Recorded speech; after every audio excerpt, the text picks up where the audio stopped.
வீரா media நேயர்களுக்கு வணக்கம். இன்னைக்கு நம்ம இடையே இணைஞ்சிருக்கிறவங்க மூத்த பத்திரிகையாளர் திரு வெங்கடேஷ் அவர்கள். வணக்கம் சார். வணக்கம்.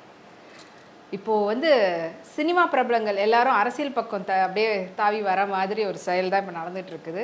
இப்போது தனுஷ் அவர்கள் கூட பார்த்தீங்கன்னா ரீசெண்டாக கொடியெல்லாம் அனௌன்ஸ் பண்ணியிருக்கிறாரு. எல்லாரும் ஒன்று இவரும் கட்சி ஆரம்பிக்கிறாரு அப்படின்ற மாதிரிலாம் சொல்கிறாங்க.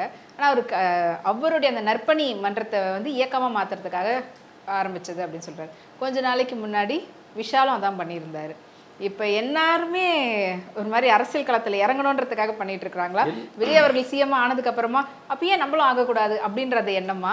அந்த ஆசை தான் வந்திருக்கு, வேற ஒன்றும் இல்லை. சிஎம் சீட்னா சாதாரண நினச்சிட்டான்னு நினைக்கிறேன். விஜய் அவர்கள் கட்சி ஆரம்பித்து 2 வருஷத்தில் மக்கள் செல்வாக்கு இருந்ததெல்லாம் மக்கள் மனசில் இடம் பிடிச்சனால தான் நீ சிஎம் உட்கார வச்சுருக்காங்க. பட் அவர் போராட்டமே மிகுந்த போராட்டம். அந்த போராட்டம்லாம் எந்த ஆர்டிஸ்ட்டுமே தாங்க மாட்டாங்க. ஃபர்ஸ்ட் ஆஃப் ஆல் தனி ஒரு மனிதனாக களத்தில் இறங்கி போகிறாரு. இந்த பக்கம் ஒரு 10 பேர் கூட்டணி, இங்கிட்ட ஒரு 10 பேர் கூட்டணி, மத்தியில் ஒரு பக்கம் மிகப்பெரிய ஜாம்பவான்களை எதிர்த்து நின்று அந்த ஒரு தில்லும் கெத்து நின்றார். பார்த்தீங்களா? எது நடந்தாலும் பரவாயில்ல, அந்த ஒரு தைரியத்தோடு போனார். மக்கள் வெற்றியை கொடுத்தாங்க. பெரிய ஒரு மாற்றத்தை எதிர்பார்த்து சமயம் கரெக்டாக. நீங்கள் 59 வருடமாக மாறி மாறி மாறி ஆட்சி பண்ணி மக்கள் எந்தளவுக்கு பெருசாக போய் இவங்களுடைய எதுவுமே பிரதிபலிக்க முடியல அவங்களால.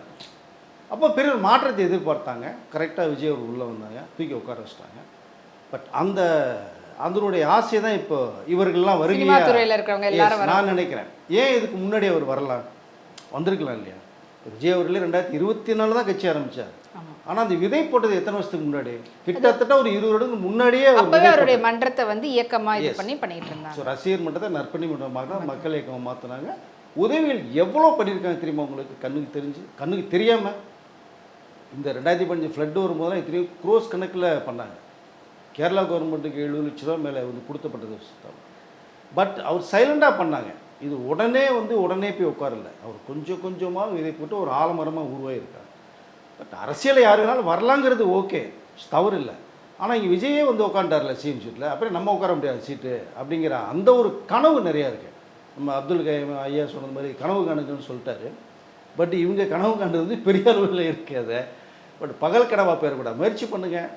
ஸோ நீங்கள் அதில் நீங்கள் பண்ணிங்கன்னா அதுக்குள்ளே விஷயங்கள் நீங்கள் பண்ணியாகணும். இப்போ மக்கள் தலைவர் எம்ஜிஆர் அவரெல்லாம் உட்காந்தார் அப்படின்னா சாதாரணம் கிடையாது.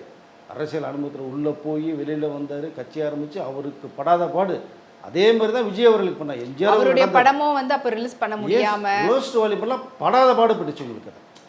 ஸோ இப்போ அவருக்கு உள்ளதான் கிட்டத்தட்ட விஜய் அவர்களுக்கு ஜனநாயகம் இன்ன வரைக்குமே சர்டிஃபிகேட் வரலைங்க. இப்போ ஏசைட் கொடுக்கப்பட்டதாக ஒரு தகவல் இருக்கே தவிர இன்னும் கைக்கு வரல. இவ்வளோ பிரச்சனைகள் தாண்டி ஒரு மனுஷன் உட்காந்துருக்காரு. சாதாரண வெற்றி கிடையாது. நல்லா ஈஸியாக தனுஷ் அவர்கள் வர்றாருன்னா, இப்போ தனுஷ் அவர்கள் கொடி கட்டிட்டு இதுக்கு ஒரு விஷயத்தை பார்த்தீங்க. இப்போ காரில் போகிறாங்க, ஓகே. ஆனால் இதுக்கு முன்னாடியே அவருக்கு ஒரு ஆசை ரொம்ப இருந்தது. ஷூட்டிங் ஸ்பாட்லேயே இருந்தது. ஆமாம், ஷூட்டிங் ஸ்பாட்லேயே பார்த்தோம்னா எல்லாருமே தனுஷ் அவர் சிஎம் சார் தான் சொல்லுவாங்க, வர சொல்லுங்க, கூட சொல்லுவாங்க. நிஜமாலே? ஆமாம், இது வரைக்கும் கேள்விப்படாத விஷயமா இருக்குது. தனுஷ் சார் ஷூட்டிங் வந்தாங்கன்னா இப்போ தனுஷ் சார் வந்துட்டாங்க, சார் வந்தாங்கிறத விட சிஎம் சார் வந்துட்டாருன்னு சொல்லுவாங்க. அப்படி தான் கூப்பிடுறாங்க. இவரே பரவாயில்ல. ஆமாம், இவரே பரவாயில்ல. கூட வரக்கூடிய அவருடைய மேனேஜரு, ரசிகர் மன்றங்கள் எல்லாம் பார்த்தோம்னா இவர் இந்த மினிஸ்டர், இவர் இந்த மினிஸ்டர், வாங்க மினிஸ்டர், உட்காருங்க மினிஸ்டர். அதாவது இந்த 2026 எலெக்ஷனுக்கு முன்னாடியே இந்த ஆசை அவருக்கு இருந்தது. அதனால் வரணும்னு பார்த்தாங்க, வர முடியல. அதுக்கு வேண்டிய அந்த ஸ்பேஸ் அவர்களுக்கு இருந்தும் வரல. பட் இங்கே விஜய் அவர்கள் வந்தாங்க, தில்லா வந்தாங்க, உட்காந்துட்டாங்க. ஸோ அவர் ஒரு புது அரசியல் உருவாகி கொண்டு போயிட்டுருக்காங்க. நீங்கள் இந்த ஜென்சிக்கு 2K கிட்ஸ், இப்போ ஜென்சி அல்ஃபான்னு வந்துட்டு இருக்கு ஒரு கேங் ஒன்று. இப்போ இதுக்கெல்லாம் நீங்கள் பழைய அரசியல் தெரியாது அவர்களுக்கு வேண்டியது இன்றைக்கி என்ன நம்ம கண் முன்னாடி பார்க்குறோம். அதுதான் விஜய் அவர்கள் அரசியல் பண்ணிகிட்டு இருக்காங்க, பார்த்துட்ருக்காங்க. இல்லை, விஜய் அவர்கள் நீங்கள் சொன்ன மாதிரி பல ஆண்டு காலமாக அவங்களோட நற்பணி மன்றத்து மூலயமா நிறைய விஷயங்கள் பண்ணியிருக்கிறாங்க. ஈவன் இந்த எலெக்ஷனுக்கு முன்னாடி அவருடைய இயக்கத்து சார்பாலாம் உள்ளாட்சி தேர்தலில் அவங்க நின்று அதெல்லாம் வெற்றி பெற்றிருக்கிறாங்க. ஆனால் இப்போ தனுஷ் அவர்களுக்கு இப்போ கட்சி கொடி மாதிரி ஒன்று ஆரம்பித்ததுனால ஆசை வந்திருக்கும் அப்படின்னு நினச்சா, அவருக்கு 26 எலெக்ஷனுக்கு முன்னாடியே வந்திருக்கு. அப்போவே அவங்களோட கூட இருக்கிறவங்கள மினிஸ்டர்னு சொல்லி கூப்பிட்றது, இவரை சிஎம் கூப்பிட்றதெல்லாம் உண்மையிலே ஆச்சரியமாக இருக்குது. எப்படி அவருக்கு அந்த ஆசை வந்தது? அதாவது ரஜினிகாந்த் அவர்களுக்கு மருமகனாக ஆகும்போதே அந்த ஆசை வந்துடுச்சா, இல்லைன்னா கொஞ்ச நாளாகவே அவர் பண்ணக்கூடிய படங்கள் அதுலேருந்து ஓகே நம்ம அடுத்த கட்டத்துக்கு போகக்கூடாது அப்படின்ற மாதிரி வந்ததா? படங்கள் கூட நீங்கள் பொதுவாக நிறைய விஷயங்கள் சமூகத்துக்கோ மக்களுக்கோ உள்ள விஷயங்கள் இது வரைக்கும் படம் பண்ணலையேங்க. அசுரன் மட்டும் ஒன்று பண்ணாங்க. எனக்கு வந்து படிப்பு ரொம்ப முக்கியம்னு சொல்லி அந்த விஷயத்தை கன்வே பண்ணாங்க. பட் நல்ல நடிகர், இன்னும் மறுப்பதற்கு இல்லை, நடிப்பு அரக்கன்னே சொல்லிக்கலாம், அது வேறு விஷயம். பட் இங்கே பொது சேவையிலையும் தமிழகத்தில் நீங்கள் வரக்கூடியதுன்னா அதனுடைய பாதைகள் வேறு. நீங்கள் இப்போ அதற்குள்ளே நீங்கள் பேஸ் பண்ணீங்களும் போட்டாகணும். உடனே வந்தோன்னா உடனே வரணும். அவருடைய கணக்கு 2031ங்கிற அளவுக்கு தான் பெற்றாலும் எனக்கு ஒரு தகவல் வருது.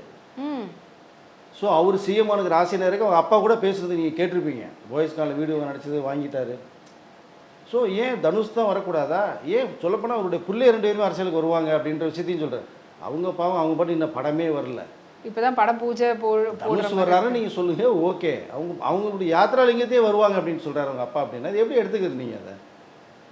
இது எதற்காக பேசுகிறேன் ஒன்றும் புரியல. கஸ்தூரி அப்போ எல்லா அப்பாக்களுக்கும் அந்த ஆசை இருக்குது. ஏன்னா எஸ்ஐசி அவர்களும் வந்து ஆசைப்பட்டது நிறைய மேடைகள் அவர் சொல்லியிருக்கிறாரு. அது ஆனால் அதுக்கான வேலைகளும் அவர் பார்த்தாரு.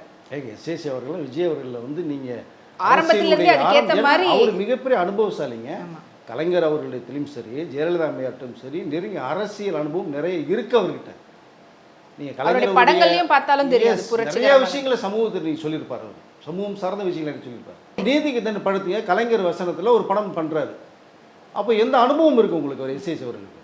விஜய் அவர்கள் மனசில் கொஞ்சம் கொஞ்சமாக அரசியலுடைய இதுதான் சொல்லி நீங்கள் அப்படி அந்த என்ன சொல் தண்ணி ஊற்றி வளர்த்தார் உரம் போட்டு. அதுதான் விஜய் அவர்கள் வந்து அரசியல் நீங்கள் அரசியல் தெரியாதுன்னு சொன்னாங்களே, பக்க அரசியல் பண்ணிட்டு இருக்காங்க விஜய் அவர்கள். சத்திரினர் கூட சாணக்கியனர்னு சொல்லுவாங்க. அதுதான் அவருடைய அரசியல் பாதையாக இருக்குது. புது அரசியலை உருவாக்கியிருக்காங்க. என்னுடைய அரசியலை கற்றுங்கன்றாங்க. ஜென்சிக்கிட்ட யாருக்கும் தெரியாது. இன்றைக்கி இவர் உருவாக்குற ஜென்சிக்கிட்ட உருவாக்கிட்டு பேசப்பட்டு இருக்க விஷயங்கள் பார்க்குது. அப்போ நீங்கள் களத்தை மாற்றிருக்காரு. இன்றைக்கி எல்லார் வீட்லேங்க டிவி சீரியல் பார்க்கல, சினிமா பார்க்கல, அரசியல் என்ன நடக்குது, என்ன சட்டசபை என்ன நடக்குது, அரசியல் கலந்துகள் என்ன நடக்குது, விஜய் அவர்கள் என்ன பண்ணுறாங்க, ஏன் விஜய் அட்டாக் பண்ணுறாங்க, ஏன் 3 மாதம் 6 மாதம்னு சொல்கிறாங்க, என்ன காரணம்னா இவ்வளோ விஷயங்கள் மக்கள் பார்க்க ஆரம்பிச்சிட்டாங்க. அப்போது ஒரு இடத்துல போய் உட்காந்துட்டாங்க. அந்த ஆசை உங்களுக்கு வருது. தனுஷுக்கு வந்து ஃப்ளாகை பண்ணிட்டாங்க. அவர் சிஎம் கூப்பிட சொல்லிட்டாரு. அவருக்கு ஒரு விஷயங்கள் போகுது. அவருடைய கொடி வந்து பார்த்தீங்களா இந்த ஸ்டார் போட்டு அந்த கொடி என்ன இது பார்த்தீங்கன்னா ரஜினி சார் அவர்களுக்கு ரசிகர் மன்றத்தில் வந்து இதேமாதிரி ஸ்டார் போட்டு ஒரு ஃப்ளாக் இன்ட்ரடியூஸ் பண்ணி அவங்க பாட்டு ஒட்டிகிட்டு இருந்தாங்க. அது ஒரு புறம் இருக்கு. ஏன்னா சிகப்புங்கிறது நமக்கு வந்து திராவிட மண்டலம் சிகப்பு ஒன்றும் மறுக்க முடியாதது. கருப்பு சிறப்பு வந்தாச்சு, கருப்பு சிறப்பு வெள்ளை வந்தாச்சு, இப்போ சிகப்பு மஞ்சள் வந்தாச்சு, என்ன இருக்குது பார்க்கலாங்கும் போது ப்ளூ சிவப்புன்னு வந்தாச்சு. இப்போ ஒயிட் சிவப்பு போட்டு ஸ்டாராக போட்டுருவோன்னு சொல்லி போட்டாங்க. பட் இவர் ஒரு பக்கம் போகிறதுனா இன்னொரு பக்கம் சூர்யா அவர்கள் ஒரு பக்கம். இந்த சூர்யா அவங்களுடைய அந்த மன்றத்து சார்பாக மற்ற இதில் எல்லாருமே அவங்களுடைய அதாவது பொறுப்பில் இருக்கிறவங்களாம் பார்த்தீங்கன்னா அவர் அப்படி தான் சொல்லி தான் பேசிகிட்டு இருந்தாங்க. ஆனால் இது அவர் காதுக்கு போயிருக்காதா? அவர் எதுவுமே அதுக்கு மறுப்போ இது வரைக்கும் எதுவுமே தெரிவிக்கவே இல்லை. ஏங்க ஒரு தலைவருக்கு தெரியாமல் ஒரு விஷயத்தை நிர்வாகிகள் பண்ண மாட்டாங்க. ஸோ அவர் காதுக்கு போனப்பட்ட விஷயந்தான். ரிசல்ட் எப்படின்னு தெரிஞ்சுக்கிறதுக்கு பார்க்குறாங்க. நிர்வாகிகள் ஒரு கூட்டத்தை போட்டு நீங்கள் அரசியல் செய்வீங்களா செய்யலாம் அரசியல் சார்பாக பேசுகிறாங்கன்னா இது ஒரு புறம் இருக்க, எப்படி தனுஷ் அவர்களை சிஎம் வாங்கன்னு சொல்லப்பட்ட விஷயம் இருக்கோ, சூர்யா அவர்கள் வந்து ஒரு வாட்ஸ்அப் குரூப் ஒன்று இருக்குது ரசிகர்கள் மத்தியில். ரசிகர் மன்றங்கள் எத்தனை மணி இருக்கு வாட்ஸ்அப் குரூப் போட்டு அதில் சூர்யா அவர்களும் வாட்ஸ்அப் குரூப்பில் இருக்கார். அப்போ அங்கே ரசிகர்கள் ஏஐ ஃபோட்டோஸ் ரெடி பண்ணி தமிழக முதலமைச்சர் சூர்யா அவர்களே வருகெல்லாம் நீங்கள் ஏஐ ஃபோட்டோ போகிறாங்க, இது சூர்யா அவர்களும் பார்க்குறாங்க. அப்போல்லாம் எதுவும் சொல்லலையே அவங்க. அப்போ இந்த ஆசைகள்ங்கிறது எல்லாருக்குமே இருக்குது. இருக்கட்டும், தவறு இல்லை. அரசியலுக்கு வாங்க, உள்ளே குதிச்சு பாருங்கள், என்னங்கிறத புரிஞ்சுங்க. பட் இது சாதாரண விஷயம் கிடையாது. முதல்ல நம்ம ஒரு ஸ்டாராக விஜய் அவர்கள் சினிமாவில் வந்து எத்தனை அவமானங்களை அசிங்கங்களை சந்திச்சு வந்தான்னு தெரியும். பிரபல வார பத்திரிகையில் நீலாம் ஒரு மூஞ்சியா நடிக்க முடியுமா வர முடியுமான்னு சொன்னவர்கள் இன்றைக்கி வந்து முதலமைச்சர் உட்காந்துருக்காரு. இப்போ வரைக்கும் கூட அந்த முகத்தை கிண்டல் பண்ணிட்டு இருக்கக்கூடியதும் பார்க்க முடியுது சட்டசபையிலேயே. அதுதான், அது மிகப்பெரிய தவறுங்க. பாடிஷம்லாம் பண்ணவே கூடாதுங்க. அது எல்லாத்துக்கும் இறைவன் கொடுத்த ஒரு உருவம் இருக்குது. அதுதான் நீங்கள் அதை பண்ணி என்ன சதிக்க புரியும் போதோ அவரை பண்ணும்போது நாம் எப்படி இருந்த பார்க்கணும்ல, நம்ம முதுக நாம் பார்க்கணும். முதல்ல அதுவே பார்க்கணும்ல. சொல்லலை, ஒரு பக்கம் தனுஷ், ஒரு பக்கம் சூர்யா கூட ஒரு எலிஜிபிளான ஒரு பர்சன் அப்படின்னு கூட சொல்லலாம். ஏன்னா அவர் வந்து பல ஆண்டு காலமாக குழந்தைங்களுக்கு முக்கியமாக ஃபவுண்டேஷனில் நிறைய விஷயங்கள் பண்ணிகிட்டு இருக்காரு. சமூகத்துக்கு தேவை பண்ணால் உதவிகள் பண்ணுறாரு. லாரன்ஸ் மாஸ்டர் மாதிரி தான் நிறைய விஷயங்கள் பண்ணிகிட்டு இருக்காரு.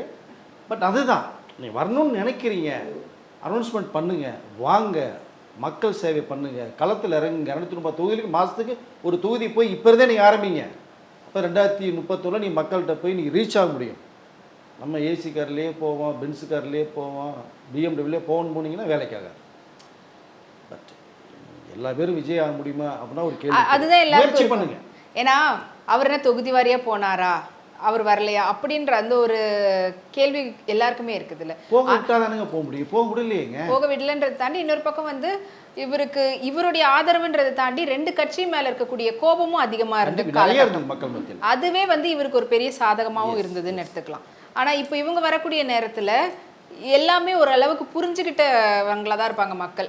ஏன்னா இப்பவே எல்லாமே பார்க்க ஆரம்பிச்சிட்டாங்கன்றதுனால அடுத்த எலெக்ஷனுக்கு இன்னும் கொஞ்சம் புத்திசாலித்தனமாவே வந்து மக்கள் அவங்களுடைய ஓட்டை வந்து கையாளுவாங்க அப்படின்னு. லஞ்சத்தை குறைச்சிருக்காரு, அது மிகப்பெரிய ஊழலை வச்சிருக்காருங்க. இன்னொரு டைம் கொடுக்கலாம், 6 மாதம் 1 மாதம் கொடுத்தாங்கன்னா பேஸ்மெண்ட்டு தெரியும்ல உங்களுக்கு. அதுக்கப்புறம் தானே நீங்கள் இன்னும் இப்போ ஒன்றும் ஓரளவு தெரிஞ்ச விஷயங்கள் பண்ணுறாங்க அப்படின்னா, இதையே கடந்த 60 வருடங்களாக யாருமே பண்ணலை. பண்ணியிருக்கணும் இல்லையா? பண்ணலை. அப்போ இவர் வந்து விஷயத்தை பண்ணுறார். 15 லட்ச ரூபா 1 கோடி ரூபா செலவு பண்ணி நீங்கள் கொடுத்த ஒரு வேலையை பண்ணுற இடத்துல இன்றைக்கி மிஞ்சி போனால் ஒரு 5000 10,000 செலவு பண்ணி நீங்கள் விஷயத்தை வாங்கிட்டு வர்றீங்க. அதுவும் உங்களுடைய போக்குவரத்து செலவு, வர்றது போகிறது சாப்பிட்றது தங்குற செலவுகள் தான் வருமே. நீங்கள் ஒரு விஷயம் இல்லாமல் ஒரு வேலை நடக்குது உங்களுக்கு. பட் இதை மக்கள் பார்த்துட்ருக்காங்க இல்லையா? இப்போது நமக்கு என்னென்னா எந்த ஆட்சி வந்தாலுமே சிறப்பாக செய்யணுங்கிறது தான் நம்மளுடைய கருத்தே. மக்களுக்கு நல்லது பண்ணணும், நாட்டுக்கு நல்லது பண்ணணும், இதுதான். இதை தவிர்த்து நீங்கள் எல்லாமே நடந்தது. மக்கள் கஷ்டப்பட்டதான். ஓரளவு வந்து கொஞ்சம் மாற்றம் உருவாச்சு, அதையும் மறுப்பதற்கு இல்லை. ஆனால் மக்கள் ஏன் ஒரு வெறுப்பு சம்பாதிக்கப்பட்டது? ஏன் இந்த மாற்றத்தை எதிர்பார்த்தாங்க?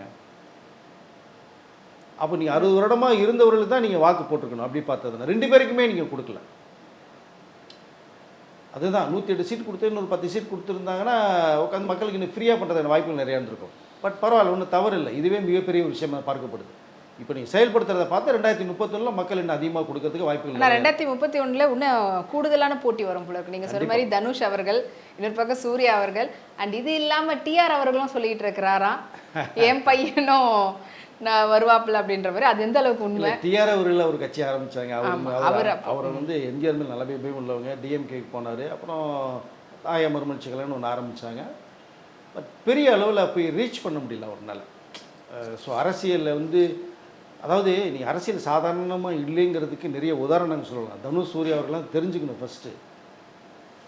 ஸோ கேப்டன் அவர்கள் வந்தாங்க, எந்த அளவுக்கு ஒரு போராடினாருக்கு தெரியும்.